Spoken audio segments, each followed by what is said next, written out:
क्या देश के पूर्व सेनाध्यक्ष की बातें अब देश की सुरक्षा के लिए खतरा बन गई हैं, जो राहुल गांधी के द्वारा जिक्र करने से ही संसद में हंगामा मच गया। दरअसल आज जैसे ही राहुल गांधी ने लद्दाख और चीन पर सेना प्रमुख के शब्दों को पढ़ना शुरू किया, सदन में ऐसा शोर मचा कि मानो किसी ने सरकार की सबसे दुखती रग पर हाथ रख दिया हो। राजनाथ सिंह, अमित शाह सब खड़े हो गए और फिर उनके पीछे उनके सारे सांसद। और फिर अंत में हुआ ये कि लोकसभा स्पीकर ओम बिरला ने सदन को ही स्थगित कर दिया। इसके बाद सवाल उठा, आखिर जनरल एम एम नरवणे की किताब फॉर स्टार्स ऑफ डेस्टिनी के उन पन्नों में ऐसा क्या छिपा है जिसे पढ़ने पर संसद में हंगामा मच जाता है और राहुल गांधी को रोक दिया जाता है और फिर सदन स्थगित करना पड़ता है। और चर्चा हम इसी मुद्दे पर आज करेंगे और पूछेंगे सवाल, क्या राहुल गांधी ने दुखती रग छू ली है? क्या अग्निवीर योजना और चीन के साथ गलवान की भिड़ंत पर जनरल नरवणे के खुलासे सरकार के लिए सिरदर्द बन गए हैं? क्यों एक रिटायर्ड जनरल की किताब महीनों से सेना की समीक्षा के नाम पर अटकी हुई है? क्या सरकार को सच से डर है? क्या सेना प्रमुख रहे व्यक्ति को अपना अनुभव साझा करने का हक नहीं, या फिर सच्चाई कड़वी है इसलिए उस पर अघोषित रोक लगा दी गई है और संसद में जिक्र होते ही सत्ता पक्ष हंगामा करता है? आज इसी खबर का करेंगे पोस्टमार्टम। वरिष्ठ पत्रकार मुकेश जी, नमस्कार। मैं हूं अंकुर, आप देख रहे हैं सत्य हिंदी का धमाकेदार शो बेबाक मुकेश, जहां सच दबाया नहीं जाता, सामने लाया जाता है। मुकेश सर, आज राहुल गांधी शुरुआत से जैसी उन्होंने बोलना शुरू किया और किताब उठाई, जैसी जिक्र किया, उसके बाद हंगामा शुरू हुआ और अंत तक हंगामा स्थगित होने तक, इस आज के घटनाक्रम को कैसे देखते हैं? अंकुर जी, राहुल गांधी लगातार चीन के साथ जो झड़प हुई थी गलवान की, उसको लेकर सरकार को घेरते रहे और एक वो अकेले व्यक्ति हैं जो बार बार सरकार को ऐसी मुसीबत में डाल देते हैं चीन को लेकर, जहां से सत्ता पक्ष जवाब नहीं दे पाता है। ये भी लगभग उसी तरह का मामला है, लेकिन ये ज्यादा गंभीर मामला इसलिए हो जाता है क्योंकि ये पूर्व सेना अध्यक्ष के मेमोयर से निकल कर आ रहा है। ये कोई अखबारी रिपोर्ट से निकल कर नहीं आ रहा है। कारवां जिस मैगजीन की बात की है, उसने जनरल नरवणे को कोट करते हुए लिखा है कि किस तरह से 31 अगस्त की रात को सरकार ने व्यवहार किया, और वो पूरा व्यवहार सरकार की गैर जिम्मेदाराना रवैये को सामने लाता है। ये भी सामने लाता है कि कैसे प्रधानमंत्री मोदी कोई स्टैंड लेने से बच रहे थे, बल्कि भाग रहे थे और पूरी तरह से वो सेना पर छोड़ रहे थे, जो उचित लगे सो करो, इस तरह का उनको इंस्ट्रक्शन दिया गया, जो कि बिल्कुल सरासर गलत था। जो परंपरा है सेना की, जो इस तरह के डिसीजन राजनीतिक नेतृत्व द्वारा लिए जाते हैं, ना कि मिलिट्री लीडरशिप के द्वारा। तो हुआ यह था कि 31 अगस्त की रात को 8:15 बजे जो नॉर्दर्न कमांड है, उसके जो प्रमुख हैं योगेश जोशी, उनके जरिए खबर आई जनरल नरवणे के पास कि चीनी सेना कुछ टैंक के साथ आगे बढ़ रही है। और ये जैसे ही खबर आई जनरल नरवणे के पास, उन्होंने रक्षा मंत्री को फोन किया, उन्होंने जो सुरक्षा सलाहकार हैं उनको फोन किया, उन्होंने विदेश मंत्री को फोन किया और तीनों से इंस्ट्रक्शन मांगी कि क्या करना है।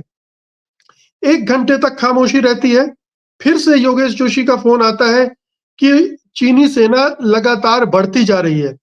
फिर एक बार जनरल नरवणे सबको फोन लगाते हैं, राजनाथ सिंह को फोन लगाते हैं। फिर 1 घंटा गुजर जाता है और फिर जब राजनाथ सिंह को फोन लगाया जाता है, उसके कुछ देर बाद राजनाथ सिंह का फोन आता है और वो कहते हैं कि प्रधानमंत्री का निर्देश है, जो उचित लगे करो। अब ये अपनी जिम्मेदारी से भागना भी था, पल्ला झाड़ना भी था, क्योंकि ये फैसला तो मोदी को लेना चाहिए था, प्रधानमंत्री को लेना चाहिए था। कैबिनेट सिक्योरिटी जो अफेयर्स की जो कैबिनेट कमेटी है, उसको लेना चाहिए था। इतने क्रिटिकल जंक्चर पर ये जो सरकार का रवैया था, ये बताता है कि सरकार किस तरह से फंसी हुई थी, या सरकार के अंदर वो मादा नहीं था, वो साहस नहीं था कि अपनी सेना को क्लियर कट इंस्ट्रक्शन दे सके। तो वो सेना के सिर पर डाल रहे थे कि तुम ही फैसला करो, जो करेगा तुम्हारे सिर पर ही ठीकरा फूट जाएगा। जनरल नरवणे का यही कहना है और यही राहुल गांधी सदन में रख रहे थे कि जनरल नरवणे ने जो बताया है दरअसल जो राष्ट्रपति का अभिभाषण था उसमें बड़ी बड़ी बातें कही गई थी सरकार के बारे में कि राष्ट्रीय सुरक्षा का बड़ा ध्यान रखा गया है। तेजस्वी सूर्या ने भी इस पे कहा था। तो राहुल गांधी ने इसी को उठा लिया पॉइंट को और इसी पर उन्होंने ये पढ़ना शुरू किया। पढ़ना चाहते थे लेकिन जैसे ही उन्होंने शुरू किया आप देखें कि घबराहट का आलम क्या था। रक्षा मंत्री उठकर खड़े हो गए, गृह मंत्री उठकर खड़े हो गए, संसदीय कार्य मंत्री किरण रिजिजू टूट पड़े, सब घेरेबंदी करने लगे और एक तरह से ओम बिरला जो कि प्रधानमंत्री मोदी के तरफ से ही खेलते नजर आते, एक बार फिर वही कर रहे थे। उन्होंने एक पॉइंट ऑफ ऑर्डर का हवाला देते हुए राहुल गांधी को इस पर बोलने से मना कर दिया। फिर एडजर्नमेंट हुआ, फिर आई असेंबल हुई, फिर राहुल गांधी ने उसी बहाने से उसको फिर से कहने की कोशिश की और बार बार आप देखिए सरकार की घबराहट का आलम क्या था। सरकार उन्हें बोलने नहीं देना चाह रही थी। वो 5 लाइनें बोलना चाहते थे उस कारवां मैगजीन के हवाले से। वो 5 लाइनें क्या इतनी खतरनाक थी कि डर लग रहा था सरकार को, रक्षा मंत्री को, गृह मंत्री को। ये 5 लाइनें इतनी विस्फोटक हैं कि उनकी जो सत्ता है वो हिल जाएगी या जो इमेज सरकार ने नकली बना रखी है घुसकर मारने वाली, उसमें वो चकनाचूर हो जाएगी। देखिए उन्होंने ये भी हवाला दिया है कि 1999 में जब कारगिल की वार हुई थी और ये सूचना मिली थी सरकार को कि ये हुआ है, घुसपैठ हुई है, कब्जा कर लिया है घुसपैठियों ने, चाहे वो कबायली हो चाहे पाकिस्तानी सेना के लोग हों, उन्होंने कब्जा कर लिया है। तो उसके बाद हुआ क्या, जो प्रधानमंत्री अटल बिहारी वाजपेयी के नेतृत्व में कैबिनेट कमेटी थी सिक्योरिटी अफेयर्स की, वो लगातार उस पर काम करती रही और वो निर्देश देती रही सेना को कि अब क्या करना है, अब क्या करना है, अब क्या करना है। और ठीक ऐसा ही 1971 की जो वार थी बांग्लादेश को लिबरेशन करने के दौरान, उस समय भी हुआ था। लेकिन 2020 के दौरान देखिए किसी भी सेना अध्यक्ष के लिए ये फैसला लेना बहुत कठिन होता है क्योंकि इसमें कई एस्पेक्ट इन्वॉल्व रहते हैं। पहली बात तो यह है कि अगर इस तरफ से फायर हुई और वो जंग का रूप ले लेती है, क्या हमारी सरकार उसके लिए तैयार है कि एक बड़ी जंग अगर चीन से छिड़ जाए और फिर चीन के साथ पाकिस्तान भी उधर से टूट पड़े, तो क्या इसके लिए तैयार है?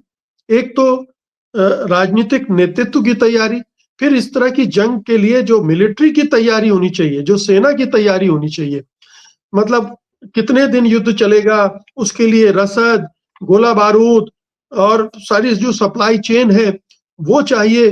फिर इस अगर चीन से युद्ध करने जा रहे हैं आप, तो आपके पास कितने मित्र हैं जो आपका इसमें सहयोग करेंगे? क्या आपको अमेरिका से बात करनी है? क्या आपको रूस से बात करनी है? और ये काम कौन करेगा? ये काम तो सरकार करेगी ना। तो सरकार को ये काम करके, ये पूरी एक्सरसाइज करके एक फैसला लेना चाहिए था। लेकिन ये भगदड़ वाले लोग हैं, भगोड़े लोग हैं, इन्होंने यहां भी जब फैसला लेने की आड़ी आई तो भाग गए। मुकेश सर, राहुल गांधी ने आज जिस किताब का जिक्र किया नरवणे जी का, उससे ये इतना पहले अगर मान लीजिए एक बार को वो शांत बैठे रहते, 5 लाइनें वो बोल भी देते, उनके हाथ में मीडिया है, उनके हाथ में सब कुछ है, तो लेकिन संसद में राहुल गांधी का ये भी स्टेप तगड़ा था कि मीडिया हमारे हाथ में नहीं तो हम संसद में बोलेंगे। आपको लगता है ये मुद्दा अब राहुल गांधी को मिल गया, अगले कुछ दिनों में इस मुद्दे पे बहुत ज्यादा सरकार घिरने वाली है और जो कहानी चीन को लेकर बनाई थी, अग्निवीर को लेकर बनाई थी, वो सब ध्वस्त हो जाएगी अगर सही से उतरे तो? देखिए कहानी तो ध्वस्त हो चुकी है और राहुल गांधी जो बोल रहे हैं, उन्होंने सदन में कहा कि ये जो हुआ है, ये सेना का एक एक अंग जानता है कि क्या हुआ है। ये कोई छिपी हुई बात नहीं है। ये छिपी हुई बात देश के लिए हो सकती है। देशवासियों को गुमराह किया गया है, देशवासियों को सच नहीं बताया गया है। राहुल गांधी उस सच को बता रहे हैं। उस सच से डरी हुई है सरकार कि ये सच अगर लोगों तक पहुंचा तो और रिकॉर्ड में आ जाएगा। अगर पार्लियामेंट के अंदर ये सारी चीजें हो रही हैं तो रिकॉर्ड में आ जाएगा कि विपक्ष ने बाकायदा इन सब चीजों को बताया, एक्सपोज किया सरकार को, और सरकार का वो जो राष्ट्रवादी चेहरा है वो उस पर कालिख पुत जाएगी। तो इसलिए सरकार नहीं चाहती कि वो और बहाने क्या बना रही है कि ये अनपब्लिश्ड है, इसलिए आप इस पे कोट नहीं कर सकते हैं।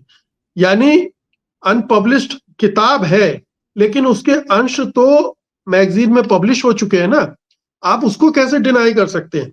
राहुल गांधी कोई ऐसी चीज को कोट नहीं कर रहे हैं जो है ही नहीं, जो है बाकायदा डॉक्यूमेंटेड है। और सुशांत सिंह का लेख कोई भी चाहे तो कारवां मैगजीन में पढ़ सकता है, जिसमें उन्होंने पूरा ब्यौरा दिया है कि कैसे कैसे 31 अगस्त की रात को सरकार व्यवहार कर रही थी सेना के साथ इस इतनी क्रिटिकल सिचुएशन में। अब ये रिकॉर्ड तो सामने आएगा नहीं कि उस क्रिटिकल सिचुएशन में क्या प्रधानमंत्री ने कोई इमरजेंसी मीटिंग बुलाई, क्या उन्होंने राष्ट्रीय सुरक्षा सलाहकार को बुलाया, क्या रक्षा मंत्री से को बुलाकर कोई इमरजेंसी मीटिंग की, मीटिंग हुई तो उसके मिनट्स क्या हैं, क्या तय किया गया, और क्यों ये कहलवाया गया राजनाथ सिंह से कि जो उचित लगे करो। ये जिम्मेदारी सरकार की होती है, सरकार ने खुद क्यों नहीं तय किया? अब आप याद कीजिए कि जो बालाकोट वाली घटना हुई थी, उसमें जब सेना ने प्रधानमंत्री से कहा था कि क्लाउड हैं और हमें अभी नहीं करना चाहिए, तो प्रधानमंत्री ने क्या कह के उनको कहा था कि अभी हमला करना चाहिए? कि क्लाउड है तभी तो हमला करना चाहिए, क्योंकि तब हमारे विमानों को राडार पकड़ नहीं पाएगा। तो हमारे महाविद्वान प्रधानमंत्री जब चाहते हैं तब निर्णय लेते हैं, और मतलब पाकिस्तान के संदर्भ में तो निर्णय लेने में उत्सुकता रहती है, 2 कदम आगे बढ़ के निर्णय लेते हैं। लेकिन जब चीन के साथ टकराव होता है तो आप बार बार देख चुके हैं कि चीन का नाम लेने से भी उनकी जान निकलती है। कभी उन्होंने नहीं कहा बस ना कोई आया है ना कोई घुसा है, बस वो 1.5-2 सेंटेंस बोलकर चुप हो गए वो। और इसीलिए राहुल गांधी जानते हैं कि ये सरकार की बहुत कमजोर नब्ज है, इसको जितना छेड़ोगे ये सरकार उतनी डरेगी, उतनी बिलबिलाएगी। और मोदी जी फंसे हुए ना। अब आप देखिए, मोदी के डिफेंस में राजनाथ को उतरना पड़ा, अमित शाह को उतरना पड़ा, क्योंकि सीधे बात मोदी जी पर चली गई है। मोदी जी ने राजनाथ सिंह से कहा कि जो उचित हो सो करो, कह दो, और राजनाथ सिंह ने एज इट इज वही सेंटेंस जनरल नरवणे को कह दिया।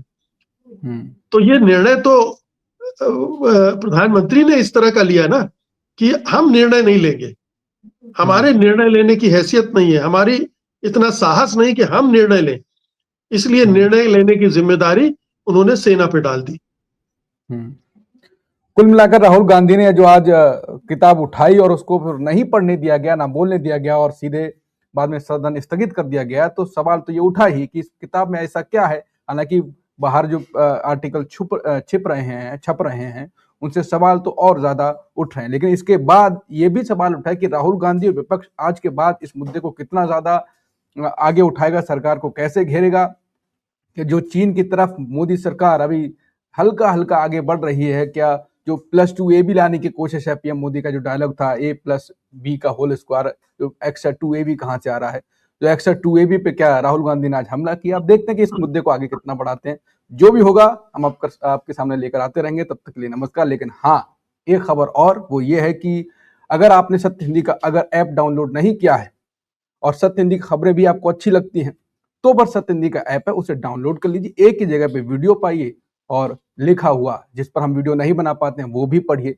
और आप चाहते हैं कि और ज्यादा कि आप कुछ सत्य हिंदी को योगदान देना चाहते हैं कि अच्छा काम कर रहे हैं, ये आगे इनको समर्थन चाहिए, तो फिर आप ज्वाइन का बटन नीचे एकदम से वीडियो को देखेंगे, मेंबरशिप बनिए। और जितने में आप 1 प्लेट चाउमीन या कुछ चिप्स खाते होंगे उतनी ही मेंबरशिप है। नमस्कार।